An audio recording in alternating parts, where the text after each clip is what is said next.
नमस्कार दोस्तों, अभिषेक civil services YouTube channel पर आपका स्वागत है। दोस्तों, आज हम यूरोपियन कंपनियों के आगमन का पार्ट 2 करेंगे। पार्ट 1 में हम लोग देख लिए थे अंग्रेज तक, और उससे आगे अब हम लोग बढ़ेंगे डेनिश। अंग्रेज के बाद डेन आते हैं। तो दोस्तों, अब हम अपने लेक्चर को स्टार्ट करते हैं। तो डेनिश जो है दोस्तों, डेन में हम लोग देखेंगे कि डेन द्वारा स्थापित कारखाने भारत में कहाँ कहाँ थे। तो अंग्रेजों के बाद डेन 1616 ईस्वी में भारत आए और तंजौर जिले के तरावनकोर में 1620 ईस्वी में उन्होंने तरावनकोर में प्रथम फैक्ट्री की स्थापना किया। तो दोस्तों, अगर क्वेश्चन आ जाएगा कि डेन अपना प्रथम कारखाना कहाँ स्थापित किए, तो तरावनकोर किस जिले में है, तो तंजौर। अंग्रेजों के बाद कौन यूरोपियन आए, तो डेन। कब आए, तो 1616 ईस्वी में। इस ढंग से आपसे क्वेश्चन पूछा जाएगा। उसके बाद दोस्तों, डेन जो थे वो बंगाल के सेरामपुर में 1676 ईस्वी में उन्होंने अपनी दूसरी फैक्ट्री स्थापित की, और 1745 ईस्वी में उन्होंने अपनी सभी फैक्ट्रियाँ ब्रिटिश कंपनी को बेच दी और वे भारत से चले गए। एक स्वीडिश ईस्ट इंडिया कंपनी की स्थापना दोस्तों 1731 ईस्वी में हुई, परंतु उन्होंने अपना व्यापार चीन के साथ स्थापित किया था। तो दोस्तों, डेनिश का में ज़्यादा कुछ नहीं पढ़ना है, बस 3-4 तरह के क्वेश्चन आपसे आ सकते हैं। प्रथम फैक्ट्री डेनिश ने कहाँ स्थापित किया, तो तरावनकोर। किस जिले में, तो तंजौर जिले में। दूसरी फैक्ट्री कहाँ स्थापित की है, सेरामपुर में। कहाँ, तो बंगाल में। कब, तो 1676 ईस्वी में। उसके बाद हम लोग आते हैं फ्रांसीसी। तो फ्रांसीसी दोस्तों, आप लोग को जैसा स्क्रीन पर दिख रहा होगा कि फ्रांसीसी द्वारा स्थापित कारखाने, ये वाला। तो दोस्तों, फ्रांस के सम्राट लुई 14वां के समय उसके प्रसिद्ध जो मंत्री थे कोलबर्ट, उनके प्रयासों के परिणाम स्वरूप 1664 में एक फ्रांसीसी व्यापारी कंपनी जो है कंपनी द इंड ओरिएंटल की स्थापना हुई। अब यहाँ क्वेश्चन उठता है कि कोलबर्ट कौन था, तो लुई 14वां का मंत्री था। लुई 14वां का मंत्री कौन था, तो कोलबर्ट था। फ्रेंच ईस्ट इंडिया कंपनी का संस्थापक कौन था, तो कोलबर्ट था। उसके बाद दोस्तों, भारत में फ्रांसीसियों की जो प्रथम कोठी थी वो फ्रैंको कैरो द्वारा 1668 ईस्वी में सूरत में स्थापित हुई, और मराकारा में गोलकुंडा के सुल्तान से एक अधिकार पत्र प्राप्त कर 1669 ईस्वी में मसूलीपट्टनम में दूसरी फ्रांसीसी कोठी स्थापित करने में सफल हुए। तो दोस्तों, यहाँ एक क्वेश्चन और उठ जाता है कि सूरत में फ्रांसीसियों की पहली फैक्ट्री किसके नेतृत्व में स्थापित हुई, तो फ्रैंको कैरो ने किया। कब किया, तो 1668 ईस्वी में। फ्रांसीसियों की प्रथम फैक्ट्री कहाँ स्थापित हुई, तो सूरत में। उसके बाद दोस्तों, 1673 ईस्वी में कंपनी के निदेशक फ्रैंको मार्टिन और वेलांग द लेसिपने कौन थे, ये गैर पेशेवर फौजी सिपाही जो एडमिरल दिलाहे के साथ भारत आए थे। ये दोनों मिलकर वलीकोंडापुरम के मुस्लिम सूबेदार शेर खान लोदी से एक छोटा गांव प्राप्त करते हैं और एक फ्रांसीसी बस्ती स्थापित वहाँ करते हैं, जिसे पांडिचेरी के नाम से जाना जाता है। यह पूरी तरह दोस्तों किलाबंद थी, लेकिन 1674 ईस्वी में फ्रैंको मार्टिन इस बस्ती का प्रमुख हुआ था। तो दोस्तों, यहाँ फिर आपसे पूछा जाएगा कि मसूलीपट्टनम में फ्रांसीसी की फैक्ट्री कब स्थापित हुई, तो 1669 ईस्वी में। पांडिचेरी में 1673-74 में। चंद्रनगर कलकत्ता में तो 1673 ईस्वी में फ्रांसीसी की फैक्ट्री स्थापित हुई। फिर दोस्तों, बंगाल के सूबेदार शाइस्ता खान ने 1674 ईस्वी में फ्रांसीसियों को एक स्थल दिया, जहां 1690 से 92 ईस्वी में उन्होंने चंद्रनगर की प्रसिद्ध फ्रांसीसी कोठी बनाई। फिर दोस्तों, जून 1720 ईस्वी में फ्रांसीसी कंपनी का इंडीज की चिरस्थायी कंपनी के रूप में पुनः निर्माण हो जाता है, और 1720 ईस्वी और 1742 ईस्वी के बीच लिनो और ड्यूमा के बुद्धिमत्तापूर्ण शासन से संपन्नता इनके पास लौट आई, और फ्रांसीसियों ने 1721 ईस्वी में मॉरिशस, 1725 ईस्वी में मालाबार समुद्र तट पर स्थित माहे और 1739 ईस्वी में कराईकल पर कब्जा कर लिया। और उसके बाद पांडिचेरी को 1701 ईस्वी में पूर्व की फ्रांसीसियों की सभी बस्तियों का मुख्यालय बनाया गया और फ्रैंको मार्टिन को भारत में फ्रांसीसी मामलों का क्या बनाया गया, महानिदेशक बनाया गया। पुर्तगाली, डच, अंग्रेज, डेन के अतिरिक्त अन्य कंपनियां ओस्टेंड कंपनी व स्वीडिश ईस्ट इंडिया कंपनी थी। अब क्वेश्चन आ जाता है कि पुर्तगाली, डच, अंग्रेज, डेन के अतिरिक्त और कौन सी कंपनियां थी, तो ओस्टेंड कंपनी व स्वीडिश ईस्ट इंडिया कंपनी थी। तो दोस्तों आपको समझ में आ रहा होगा। फिर हम दिखाते हैं आपको एक चार्ट दिखाते हैं जहां से आपको ज़्यादा अच्छे से समझ में आएगा दोस्तों।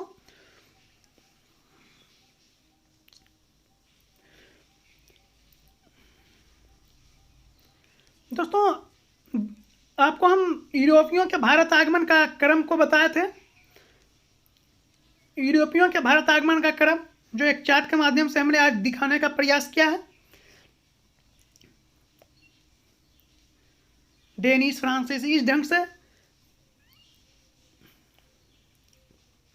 उसके बाद दोस्तों भारत में पुर्तगालियों की क्या देन थी उसको भी हम एक चार्ट के माध्यम से दिखाए हैं और आपको बताया भी थी कि भारत में प्रेस पुर्तगालियों की देन है। तंबाकू की खेती ये सब किसका देन था, पुर्तगालियों का देन था।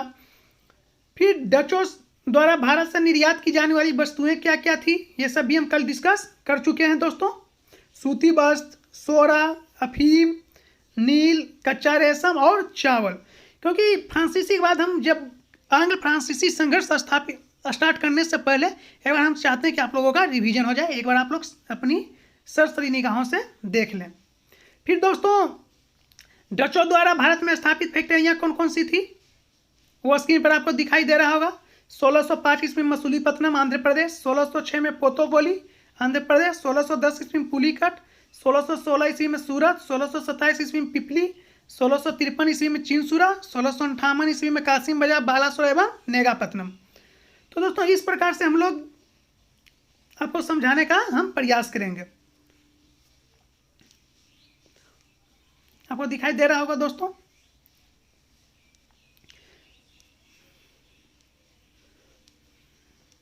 फिर हम लोग आते हैं अंग्रेजों द्वारा भारत में स्थापित कारखाने कौन कौन थे। इस ढंग से हम चार्ट के माध्यम से आपको हर चीज विजुलाइज करवाने का कोशिश करते हैं। देखिए किस ढंग से आप लोगों को नोट्स अपना तैयार करना है। 1608 ईस्वी में सूरत में अस्थायी रूप से कारखाना बनाया था, लेकिन ये जो स्थायित्व में आया 1613 में। 1611 ईस्वी में मसूलीपट्टनम, 1616 में अहमदाबाद, 1632 में गोलकुंडा, 1633 ईस्वी में बालासोर एवं हरिहरपुर, 1639 ईस्वी में मद्रास, 1651 ईस्वी में हुगली। इस ढंग से दोस्तों आपको हम विजुलाइज कराने की कोशिश कर रहे हैं।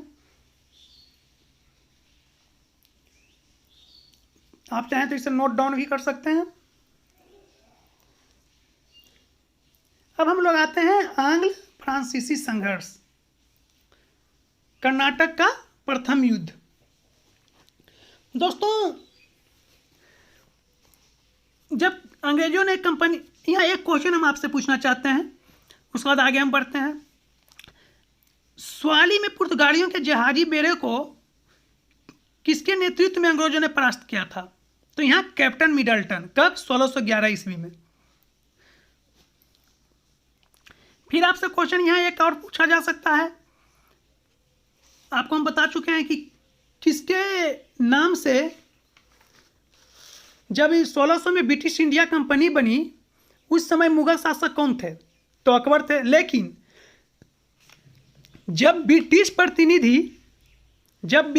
प्रतिनिधि भारत आए उस समय शासक कौन था, तो जहांगीर। थोड़ा सा यहाँ लैंग्वेज जो हम आपको बताए थे कि लैंग्वेज को पकड़िए, तो यहाँ लैंग्वेज का खेल है दोस्तों, इसीलिए हम वहाँ आप लोगों को इंडिकेट करते चलेंगे।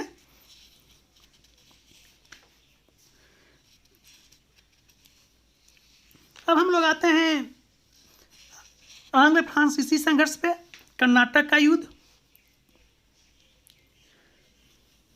तो दोस्तों हम लोग पीटी के पॉइंट ऑफ व्यू से डिस्कस करेंगे, इससे ज़्यादा हम डिस्क्रिप्टिव में नहीं जाएंगे। कर्नाटक का प्रथम युद्ध में हम देखेंगे एक, जिस तरह से हम लोग पहले एक चार्ट बनाएंगे जो स्क्रीन पर आपको दिखाई दे भी रहा होगा। कर्नाटक का प्रथम युद्ध 1746 से 48 के बीच हुआ।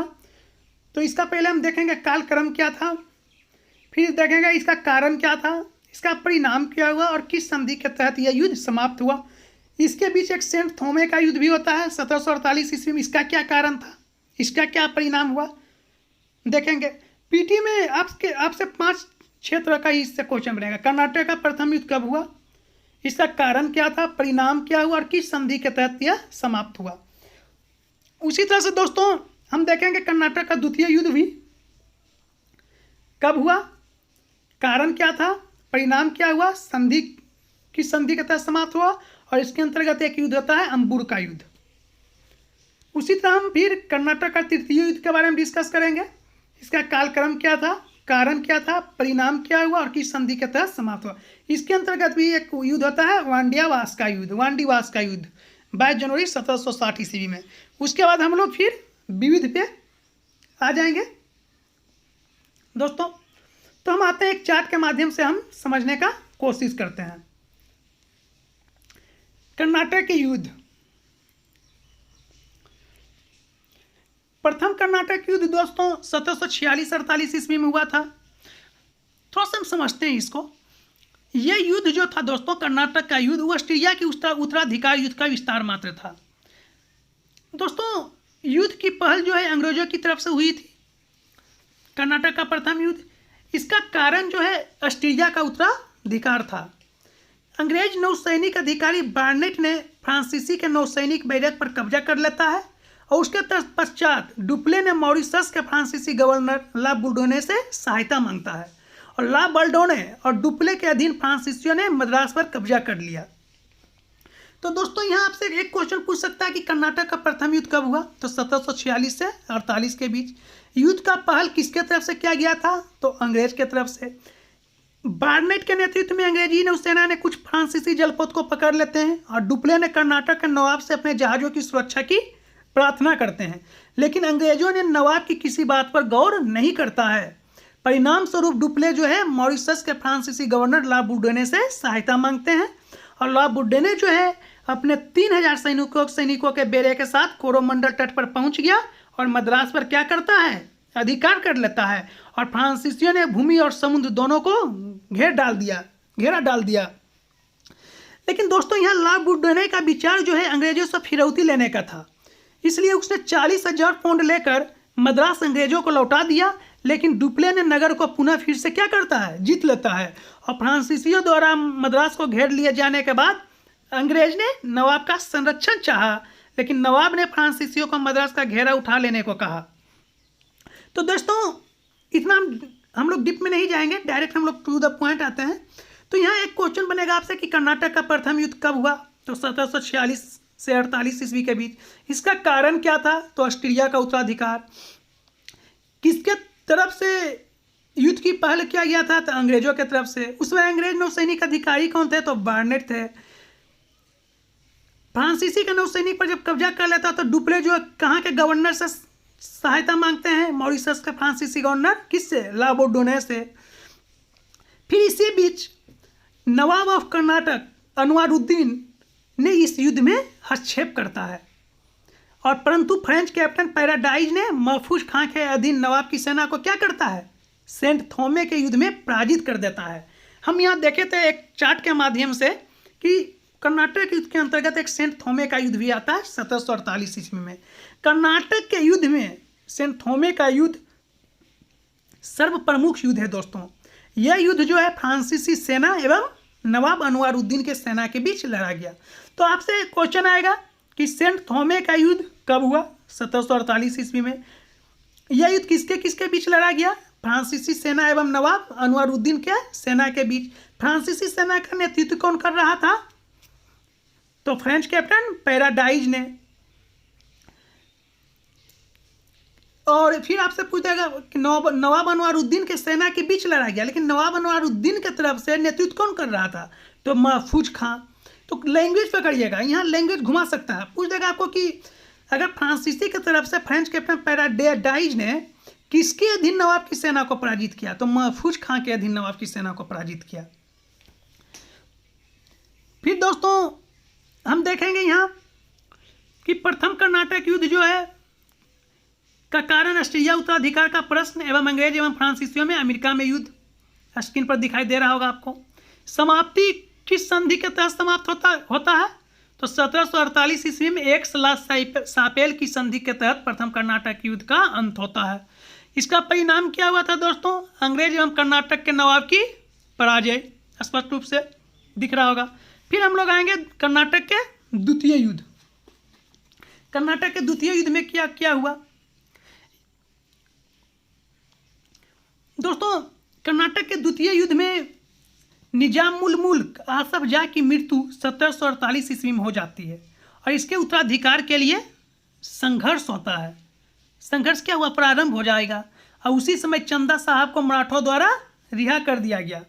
तो फिर दोस्तों निजाम का पुत्र जो नासिर जंग था उसका उत्तराधिकारी बना, परंतु उसके भांजे जो थे मुजफ्फर जंग ने उसके इस दावे को चुनौती दी।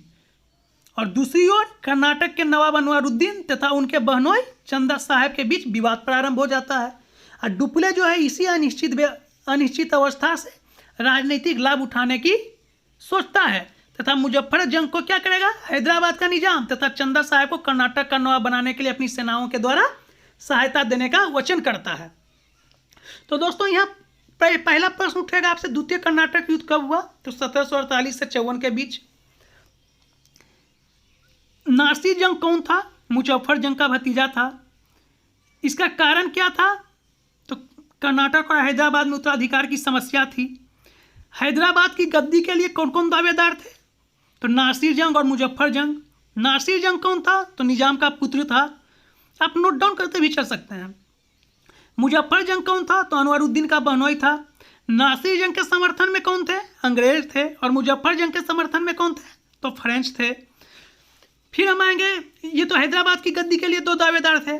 अब यह प्रश्न उठता कर्नाटक की गद्दी के लिए कितने दावेदार थे, तो यहाँ भी दो, कौन कौन, तो अनवरुद्दीन और चंदा साहिल। अनवरुद्दीन का समर्थन में कौन रहेगा, अंग्रेज रहेंगे, और चंदा साहिल के समर्थन में कौन रहेगा, चंदा साहिब के फ्रेंच रहेंगे। तो फिर क्या होगा, फ्रांसीसी, देखिए जो हम बताएं उस पर गौर कीजिए, फ्रांसीसी, चंदा साहिब और मुजफ्फर जंग के बीच क्या होगा, समझौता हो जाएगा। और 1749 ईस्वी में एक युद्ध होता है, अंबुर का युद्ध। तो 1749 ईस्वी के अंबुर के युद्ध में त्रिसंधियों ने अनवरुद्दीन को पराजित कर उसकी हत्या कर दी और उसके बाद चंदा साहिल क्या बन जाएगा, नवाब बन जाएगा कर्नाटक का। और फिर इन्हीं तीनों शक्तियों ने हैदराबाद में नासिर जंग को पराजित कर दिया और उसके बाद मुजफ्फर जंग नवाब बन जाएगा। लेकिन दोस्तों 1751 में कलाई के अधीन अंग्रेजों ने आरकोट पर कब्जा कर लिया जो कर्नाटक की राजधानी थी और चंदा साहिल को पराजित कर हत्या कर दिया और तत्पश्चात मोहम्मद अली कर्नाटक का नवाब बना। तो दोस्तों यहाँ आप लोग समझ गए होंगे हैदराबाद में किसकी जीत हुआ, कर्नाटक की गद्दी के लिए किसका जीत हुआ। फिर रॉबर्ट क्लाइव 1751 में आता है, आरकोट पर कब्जा कर लेता है। आपसे क्वेश्चन पूछ सकता है कि आरकोट पर कब्जा किसने किया, क्लाइव ने। कब किया, 1751 ईस्वी में किया। उसके बाद कर्नाटक का नवाब कौन बना, तो मोहम्मद अली बना। पूछ सकता है कि फ्रांसीसियों का स्वर्ण काल किस ईस्वी को कहा जाता है, तो 1751 ईस्वी को कहा जाता है। इस घटनाक्रम के पश्चात क्या हुआ दोस्तों, तो फ्रांसीसी सरकार ने डुप्ले को 1754 ईस्वी में वापस बुला लिया और इसके बाद डुप्ले की जगह गोडेहू ने फ्रांसीसी गवर्नर ने युद्ध को समाप्ति करने का क्या करेगा, घोषणा करेगा। वही देखिए हम चार्ट के माध्यम से आपको समझाएं। 1748-54 में हुआ, दोनों कंपनियों द्वारा भारतीय राजनीति में हस्तक्षेप। समाप्ति की संधि के तहत होता है 1755 में पांडिचेरी की संधि द्वारा, और परिणाम इसका क्या होता है, अंग्रेजों की अच्छी स्थिति क्या हो जाती है, बन जाती है। फिर हम लोग आएंगे अंबुर का युद्ध। आप लोग समझ गए होंगे कि मुजफ्फर जंग, चंदा साहिब और डुप्ले की संयुक्त सेनाओं ने 1749 ईस्वी में कर्नाटक पर आक्रमण कर अंबुर की लड़ाई में अनवरुद्दीन को क्या किया, पराजित कर मार डाला।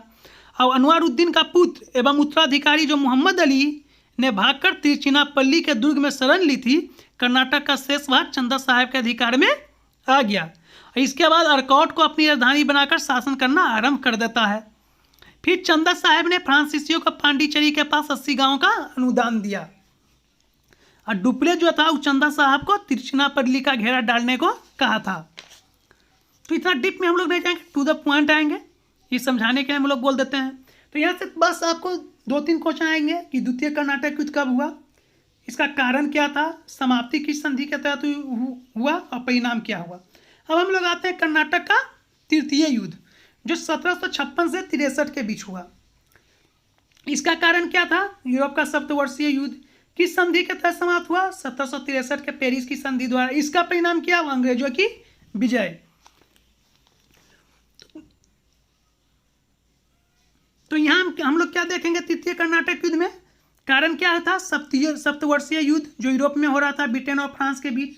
लेकिन फ्रांसीसियों ने ऑस्ट्रेलिया का समर्थन किया था और अंग्रेजों ने पर्सा की सहायता किया था। क्वेश्चन इस ढंग से उठ सकता है। यहाँ आप देखेंगे कि काउंट डी लाली को गोडेह्यू को मदद करने के लिए 1757 में फ्रांस भेजा जाता है और 1758 ईस्वी में संत डेविड पे काउंट डी लैली ने कब्जा कर लिया। काउंट डी लाली संत डेविड पर कब कब्जा करता है, तो 1758 ईस्वी में। फिर 22 जनवरी 1760 ईस्वी में वांडीवास का युद्ध होता है, ब्रिटिश कमांडर आयरकुट और काउंट डी लाली फ्रेंच कमांडर के बीच, जिसमें आयरकुट की विजय होता है और लाली को गिरफ्तार कर लिया जाता है। और इस युद्ध के पश्चात 1761 ईस्वी में आप क्या देखें कि फ्रांसीसियों ने पांडिचेरी को अंग्रेजों को दे दिया और 1763 ईस्वी में पेरिस की संधि के तहत यह युद्ध समाप्त हो गया। तो इसमें कितना तरह के आपके क्वेश्चन बनेंगे। वांडीवास का युद्ध कब हुआ, 22 जनवरी 1760 ईस्वी को। कर्नाटक का तृतीय युद्ध कब हुआ, 1756 से 63 ईस्वी। वांडीवास का युद्ध में ब्रिटिश कमांडर कौन था, आयरकुट। फ्रेंच कमांडर कौन था, लाली। किसके किसके बीच हुआ वांडीवास का युद्ध, तो काउंट डी लाली और आयरकुट के बीच। इसमें जीत किसकी हुई, आयरकुट की, और काउंट डी लाली को गिरफ्तार कर लिया गया। फिर दे देगा ऑप्शन में कि अंग्रेज की जीत हुई या फ्रेंच की, तो अंग्रेज की जीत हुई। इस ढंग से क्वेश्चन आपसे पूछा जा सकता है। किस संधि के तहत समाप्त हुआ, तो पेरिस की संधि के तहत समाप्त हुआ। तो दोस्तों इसी ढंग से आप लोगों का क्वेश्चन आएंगे। आशा करते हैं कि इससे ज़्यादा क्वेश्चन आपका इस टॉपिक से नहीं बनेंगे। फिर दोस्तों देखिए आप लोग फिर चार्ट के माध्यम से जो हम डिस्कस किए सेंट थोमे का युद्ध जो 1748 ईस्वी में होता है, हम बताएं कब हुआ। बस क्वेश्चन इसी ढंग से पूछा है, सिर्फ हम समझाने के लिए उतना हम लेक्चर दिए। किसके किसके मध्य हुआ, कर्नाटक के नवाब और फ्रांसीसियों के बीच। इसमें विजयी कौन हुआ, फ्रांसीसी।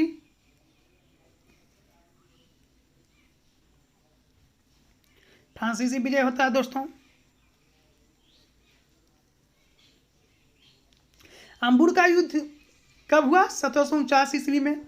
किसके किसके बीच, डुप्ले, मुजफ्फरजंग एवं चंदा साहिब के त्रिगुट एवं कर्नाटक के नवाब अनवारुद्दीन के मध्य। इसमें विजयी कौन होता है, त्रिसंधि। और काट का युद्ध कब हुआ, 1752 ईस्वी में। किसके किसके बीच, कलायू के नेतृत्व वाली अंग्रेज सेना एवं चंदा साहब के पुत्र राजा साहब के बीच। इसमें भी अंग्रेज विजयी होते हैं। वांडीवास का युद्ध कब हुआ, 1760 ईस्वी में। किसके किसके बीच, अंग्रेज एवं फ्रांसीसियों के बीच। इसका परिणाम क्या होता है, अंग्रेजों का विजयी। तो आप लोग समझ गए होंगे दोस्तों। कुछ महत्वपूर्ण तथ्य पर हम नजर डाल देते हैं यूरोपियन कंपनियों से संबंधित, और उसके बाद इस लेक्चर को हम लोग क्या करेंगे, समाप्त करेंगे। फिर हम लोग क्या लिए थे विविध में, यूरोपीय व्यापारी कंपनी से संबंधित व्यक्ति, मतलब यूरोपीय व्यापारी कंपनी से कौन कौन से व्यक्ति संबंधित थे। तो आप लोग इसे चाहें तो नोट डाउन भी करते चल सकते हैं। वास्को डी गामा कौन था, भारत आने वाला प्रथम यूरोपीय यात्री कौन था, तो वास्को डी गामा। आपको क्वेश्चन पूछा है कि भारत आने वाला द्वितीय पुर्तगाली कौन था, पेड्रो अल्वारेज कैब्राल। भारत का प्रथम पुर्तगाली गवर्नर कौन था, फ्रांसिस्को डी अल्मीडा। उसी सबको एक टॉपिक में जो हम पहले पढ़े हैं उसी को एक टॉपिक के रूप से हम रिवीजन के लिए यहाँ रख दिए कि यूरोपीय व्यापारी कंपनी से संबंधित व्यक्ति। आपसे पूछ सकता है कि भारत आने वाला प्रथम ब्रिटिश नागरिक कौन था, जॉन मिल्डन हॉल। प्रथम अंग्रेजी यात्री जो सम्राट जहांगीर के दरबार में 1609 ईस्वी में पहुंचा कौन था? Captain Hawkins. तो हम जल्दी जल्दी से रिवीजन करवा रहे हैं ताकि आप लोगों का समय का बचत हो और ज़्यादा से ज़्यादा कवर कर ले, क्योंकि हम तो पढ़ा चुके हैं, बस अभी रिवीजन करवा रहे हैं। मुंबई का संस्थापक कौन था? गैरोल ऑन्गियर। कलकत्ता का संस्थापक कौन था? जॉर्ज चरनॉफ। जॉर्ज चरनॉफ कौन था? अंग्रेज था। फोर्ट विलियम का प्रथम प्रशासक कौन था? Charles Eyre. फोर्ट विलियम का प्रथम प्रेसिडेंट कौन था? Charles Eyre. फोर्ट विलियम कहाँ है? कलकत्ता में। 1638 ईस्वी में स्थापित नई British company trading in the east की दूत जो व्यापारिक विशेषाधिकार हेतु औरंगजेब के दरबार में उपस्थित हुआ कौन था? William Norris. पांडिचेरी का प्रथम फ्रांसीसी गवर्नर कौन था दोस्तों? Franco Martin. मद्रास का अंग्रेज संस्थापक कौन था? फ्रांसीसी डे। शोभासी कौन थे? वर्धमान का जमींदार थे जिसने 1690 में अंग्रेजों के खिलाफ क्या किया था? विद्रोह किया था। पूछ सकता है इब्राहिम खान के बारे में, थोड़ा एक शॉर्ट नोट्स बना लीजिए ये सब पर। इब्राहिम खान कौन थे? तो कालिकता, गोविंदपुर तथा सूतानती का जमींदार थे। जॉन सुलेमान कौन थे? तो मुगल सम्राट फर्रुखसियर से विशेष व्यापारिक सुविधा करने वाले शिष्टमंडल का प्रमुख थे। अब क्वेश्चन आपसे आ जाएगा कि मुगल सम्राट फर्रुखसियर से विशेष व्यापारिक सुविधा प्राप्त करने वाले शिष्टमंडल का प्रमुख कौन थे? तो जॉन सुलेमान। पूछ देगा कि अकबर के दरबार में पहुंचने वाला प्रथम शिष्टमंडल का अध्यक्ष कौन था? Father mouse red. भारत में प्रथम फ्रांसीसी फैक्ट्री को सूरत में स्थापित करने वाला पहला व्यक्ति कौन था? कैरोन फ्रैंक। भारत में पुर्तगाली शक्ति का वास्तविक संस्थापक कौन था? Alfonso de Albuquerque. इस ढंग से आपको पूछेगा।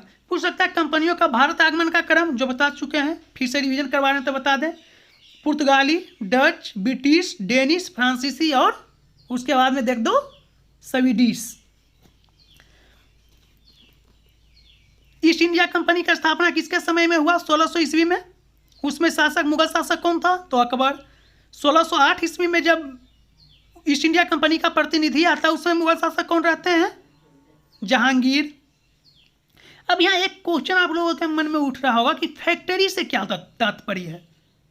तो दोस्तों फैक्ट्री का नाम से जो है भारत और यूरोप की कंपनियों के व्यापार केंद्र जाने जाते थे, और यह नाम जो है दोस्तों अंग्रेजी शब्द फैक्टर्स से निकला था, जिसका अर्थ होता है व्यापारी कंपनियों के अफसरों से था।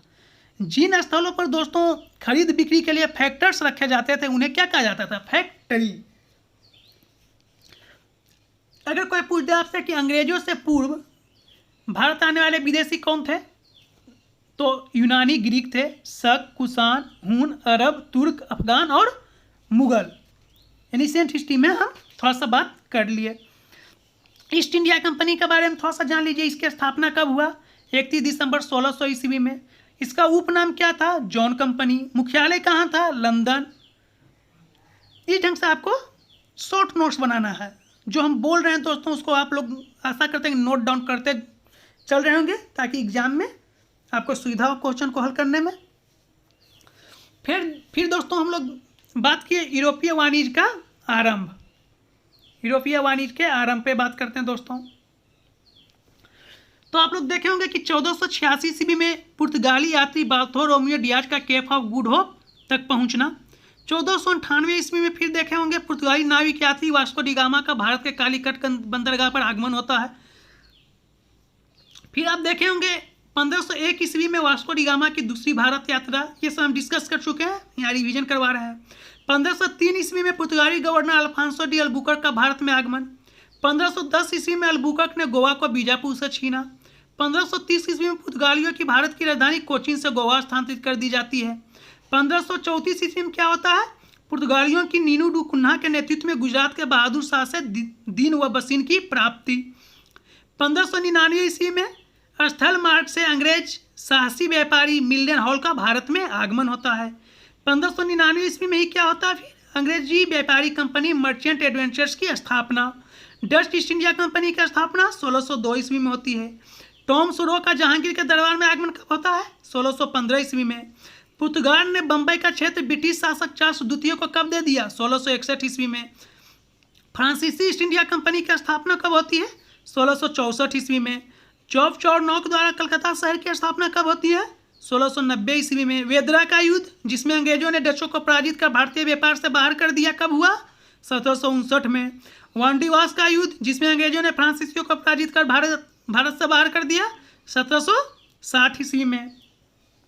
इस ढंग से दोस्तों हम लोग अपने सिलेबस को कवर किए थे। फिर आते हैं यूरोपियन कंपनी से संबंधित स्थल। तो हम लोग कौन कौन से स्थल के बारे में बात किए थे? कालीकट, जो केरल में स्थित मालाबार तटीय बंदरगाह, जहां वास्को डी गामा प्रथम बार 17 मई 1498 ईस्वी को उतरा था। उसके बाद एक स्थल की बात किए थे, कोचीन, केरल में स्थित है बंदरगाह, जो भारत में पुर्तगालियों की आरंभिक राजधानी थी। फिर हम लोग बात किए थे गोवा। गोवा राज्य जो है दोस्तों पुर्तगालियों का भारत में सर्वप्रमुख केंद्र रहा था। फिर हम लोग एक स्थल का बात किए थे, सेंट थॉम, दक्षिण पूर्व क्षेत्र में पुर्तगालियों का एकमात्र स्थल था। पुलिकट, तमिलनाडु में स्थित बंदरगाह, जहां डचों को क्या किया गया था? हराया गया था। फिर हम लोग बात किए थे स्वाली, जो सूरत के निकट अवस्थित है, जहां 1633 ईस्वी में अंग्रेजों ने अपनी फैक्ट्री क्या की थी? स्थापित की थी। फिर आपने देखा होगा स्वाली का युद्ध भी हुआ था 1611 ईस्वी में पुर्तगाली और अंग्रेजों के बीच, जिसमें अंग्रेजों की क्या हुई थी? जीत हुई थी। पुर्तगालियों ने नौसैनिक बेड़ा को छीनकर जहांगीर को गिफ्ट कर दिया था। स्वाली के युद्ध में अंग्रेजों का नेतृत्व कौन कर रहा था? हम अभी आपको बताए थे, सोचिए थोड़ा। स्वाली के युद्ध में अंग्रेजों का नेतृत्व कौन कर रहा था? Captain Middleton. और पुर्तगालियों का थॉमस बेस्ट। फिर दोस्तों हम लोग देखेंगे सूतानती, कालीकता और गोविंदपुर, ये तीनों को मिलाकर कलकत्ता की स्थापना हुई। फिर एक स्थल की बात हुआ था, ट्रैंकोबार, जो तमिलनाडु में स्थित है, जहां डेनिसों ने अपनी फैक्ट्री को स्थापित किया था। सेरमपुर बंगाल में स्थित है, जहां डेनिसों ने 1676 ईस्वी में अपनी फैक्ट्री को स्थापित किया था। पांडिचेरी भारत में फ्रांसीसी गतिविधियों का प्रमुख केंद्र, जो कोरोमंडल तट पर है। पटना बिहार राज्य की राजधानी, जो सोरे के उत्पादन के कारण प्रसिद्ध था, यहाँ डचों की फैक्ट्री स्थापित हुई। इसी ढंग से दोस्तों हम लोग कुछ स्थल के बारे में भी बात हम लोग किए थे। फिर दोस्तों हम लोग बात किए थे 31 दिसंबर 1600 ईस्वी को इंग्लैंड की रानी एलिजाबेथ प्रथम ने ईस्ट इंडिया कंपनी को अधिकार पत्र प्रदान किया। अगर क्वेश्चन आपसे आ सकता है कि ईस्ट इंडिया कंपनी को इंग्लैंड की रानी एलिजाबेथ प्रथम ने कब अधिकार पत्र प्रदान किया? 31 दिसंबर 1600 ईस्वी को। अब क्वेश्चन वाइज हम लोग डिस्कशन करते हैं। आपसे पूछेगा कि मुगल दरबार में जाने वाला प्रथम अंग्रेज कौन था? Captain Hawkins. किसका राजदूत के रूप में आया था? जेम्स प्रथम के राजदूत के रूप में। भारत आने वाला पहला अंग्रेजी जहाज कौन था? रेड ड्रैगन था। फिर आपने देखा होगा कि जहांगीर ने 1613 ईस्वी में एक फरमान जारी कर अंग्रेजों को सूरत में थॉमस एल्डवर्थ के अधीन व्यापारिक कोठी खोलने की इजाज़त दी। किसके अधीन? 1613 ईस्वी में अंग्रेजों को सूरत में व्यापारिक कोठी खोलने की इजाज़त दी थी, थॉमस एल्डवर्थ के अधीन। फिर आपने देखा होगा 1615 ईस्वी में सम्राट जेम्स प्रथम ने सर टॉमस रो को अपना राजदूत बनाकर मुगल सम्राट जहांगीर के दरबार में भेजा। रो जो है फरवरी 1619 ईस्वी तक भारत में रहा। रो किस मुगल बादशाह से अंग्रेजों के लिए कुछ व्यापारिक छूट प्राप्त करने में सफल रहा? जहांगीर एवं खुर्रम शाहजहां से। फिर आपने एक सुनहरा फरमान के बारे में देखा था। फिर आप लोगों को 1661 ईस्वी में हमने बताया था कि पुर्तगाली राजकुमारी कैथरीन ऑफ ब्रगेंजा एवं ब्रिटेन के राजकुमार चार्ल्स द्वितीय का विवाह होता है, और इस अवसर पर दहेज के रूप में पुर्तगालियों ने चार्ल्स द्वितीय को मुंबई प्रदान कर देता है। और फिर 1668 ईस्वी में चार्ल्स द्वितीय ने मुंबई को 10 पाउंड के वार्षिक किराए पर ईस्ट इंडिया कंपनी को दे दिया। रिवीजन में हम लोग सोच रहे हैं तेजी से जितना जल्दी ज़्यादा से ज़्यादा चीज़ों को हम लोग समेटने का कोशिश कर रहे हैं। फिर आपने देखा होगा कि बंगाल के शासक शाह शुजा ने सर्वप्रथम 1651 ईस्वी में अंग्रेजों को व्यापारिक छूट की अनुमति दी। यह क्वेश्चन बन सकता है कि इस अनुमति को क्या कहा जाता है? तो निशान। किस बंगाल के शासक ने अंग्रेजों को व्यापारिक छूट की अनुमति दी? शाह शुजा ने। कब? तो 1651 ईस्वी में। इसी ढंग से दोस्तों हम लोगों ने यूरोपियन कंपनियों के आगमन को देखने का कोशिश किया, पढ़ने का कोशिश किया, समझने का कोशिश किया।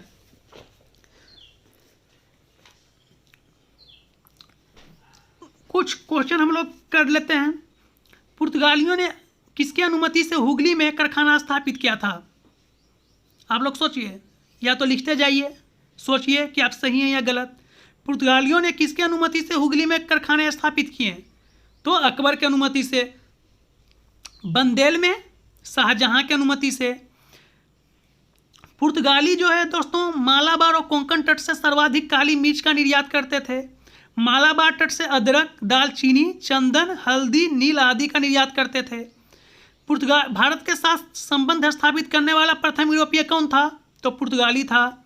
मुगल शासकों के साथ पुर्तगालियों का संबंध किस मुगल बादशाह के काल में स्थापित हुआ? अकबर के काल में स्थापित हुआ।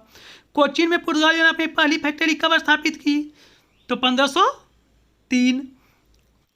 दोस्तों, इस वीडियो को एवं अभिषेक सिविल सर्विसेज यूट्यूब चैनल जो आपका चैनल है, इसे सब्सक्राइब, लाइक और शेयर करना न भूलें।